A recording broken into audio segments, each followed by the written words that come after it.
झेप मराठी, आरसा महाराष्ट्राचा। शिरपूर तालुक्यात दुर्गम भागात मोठी कारवाई। 12 लाखांचा तब्बल 600 किलो गांजा जप्त।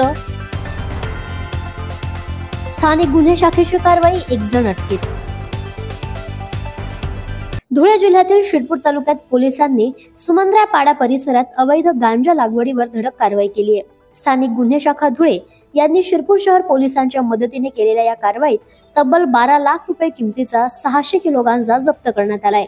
या प्रकरणी जितू शिकाऱ्या पावरा यास अटक देखील करण्यात आली आहे। मिळालेल्या माहितीनुसार स्थानिक गुन्हे शाखेचे पोलीस निरीक्षक श्रीराम पवार यांना मिळालेल्या गुप्त माहितीवरून अतिशय दुर्गम भागात असलेल्या या शेतात छापा टाकून कारवाई करण्यात आली।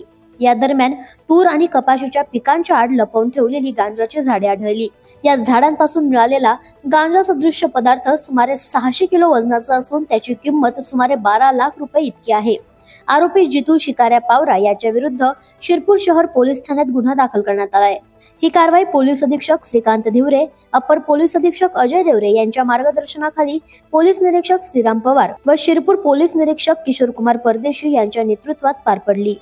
प्रतिनिधी कार्तिक सोनवणे, झेप मराठी, धुळे। अशाच वेगळ्या आणि ताज्या बातम्यांसाठी पाहत रहा झेप मराठी, आरसा महाराष्ट्राचा। संपादक प्राध्यापक अनिल चव्हाण, धुळे।